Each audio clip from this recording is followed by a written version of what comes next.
Yo, salut la team. Bon, comment ça va aujourd'hui? Bon, l'automne est bien là, hein. Bien installé, les feuilles tombent, il fait froid, il fait humide.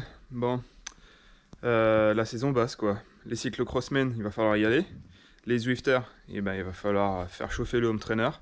Et pour les autres, eh ben, il va falloir reprendre le vélo doucement, s'habiller chaudement, passer une demi-heure à s'habiller le matin. Hein? Des bons souvenirs. On se retrouve aujourd'hui pour une vidéo, c'est quoi ça? Ce qu'on a vu dans les précédentes vidéos, c'est plutôt simple. On a défini nos zones, on a réalisé les tests pour pouvoir avoir les zones les plus précises possibles. On a vu comment progresser grâce à un entraînement basé sur le Jiménez. Aujourd'hui, on va voir quel RPM utiliser pour chaque zone. Car oui, il existe un RPM cible pour chaque intensité. Donc on va voir un petit peu ça, on va pas rentrer dans le détail, on va pas faire quelque chose d'extrêmement compliqué avec les études en labo, etc., etc. Voilà, on va rester sur quelque chose de très basique, très simple, mais je vais vous énoncer la règle qui est en soi plutôt simple, qu'il faut adapter à chacun bien sûr, hein, puisque ça va dépendre des capacités musculaires de chacun, des capacités cardio-respiratoires de chacun, donc voilà. En tout cas, il existe une règle qu'on adapte euh, et qui va permettre, en fait, pour chaque zone d'intensité, d'être le plus confortable possible. D'abord, ce qu'il faut savoir, c'est que la cadence de pédalage va être composée de deux phases. Une phase de flexion et une phase d'extension. Une phase donc dite de poussée et une phase dite de tirée. Donc, déjà, on va éliminer la première idée reçue qui dit que un bon cycliste doit être capable de pousser et de tirer en même temps.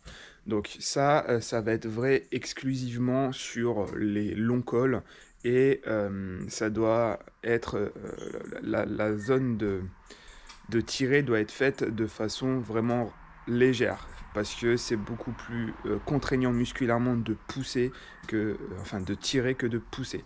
La phase de tirer doit juste permettre en fait de ne pas avoir de contre-résistance à la phase de pousser. Pour faire simple, on pousse à mort sur la pédale et de l'autre côté on va juste aider le pied à remonter, tout simplement. Comme ça, il n'y a pas de contre-force et le pédage est extrêmement fluide. Une fois qu'on a dit ça, il faut également essayer de pédaler le plus rond possible. Donc là, je vous ai mis le petit schéma qui va bien, c'est-à-dire que le pied et la cheville doivent être le plus souple possible. Donc c'est-à-dire en phase de pousser, le talon vers le bas, en phase de tirer, le talon vers le haut. Voilà, et on va répéter cette séquence-là. Je vous ai dit qu'il existait une règle qui est adaptable. Cette règle-là est simple sur le papier.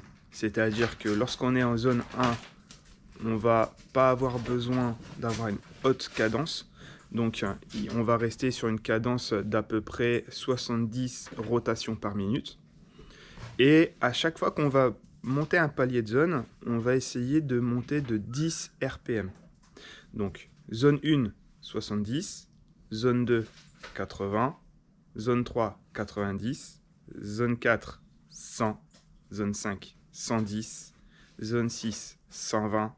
Et les sprints, on va vraiment essayer de pédaler le plus rapidement possible. Si on arrive à faire du 130, c'est l'idéal. Donc pourquoi? Tout simplement parce que lorsque l'on va aller au-dessus des zones 4, on a pu voir sur les épisodes précédents que le lactate va être de plus en plus présent dans les jambes. Pour retarder ce phénomène de fatigue musculaire, on va donc essayer de pédaler le plus rapidement possible. La contrainte à ça, c'est que la consommation d'oxygène va augmenter exponentiellement par rapport à cette cadence-là. Donc c'est pour ça que je disais en introduction, il va falloir adapter cette règle à chacun selon vos capacités. Un exercice que je peux vous proposer donc pour travailler ces différentes zones RPM, ça va être un exercice que l'on va pouvoir réaliser sur une séance d'à peu près 1 heure en home trainer. C'est-à-dire que vous allez vous mettre sur une zone d'endurance et en fait, toutes les 5 minutes, vous allez changer les rotations par minute à effectuer. Donc on va partir sur une rotation haute à 120 tours, puis une basse 80, haute 110, basse 90, puis 100. Vous allez travailler les différentes zones RPM et vous allez apprendre à vraiment vous habituer le corps. Donc voilà, j'espère que cette vidéo a répondu à certaines de vos questions. Donc oui, il existe une règle. Par contre, il faut l'adapter à chacun. Plus on va monter dans les intensités, plus on va avoir besoin de tourner les jambes rapidement. C'est pourquoi sur un contre-la-montre, par exemple, il est conseillé de tourner les jambes aux alentours des 100 RPM. Et que sur une sortie endurance, on va plutôt rester sur une RPM de à peu près 80. D'ici la prochaine vidéo, je vous dis portez-vous bien et allez, on retourne à l'entraînement.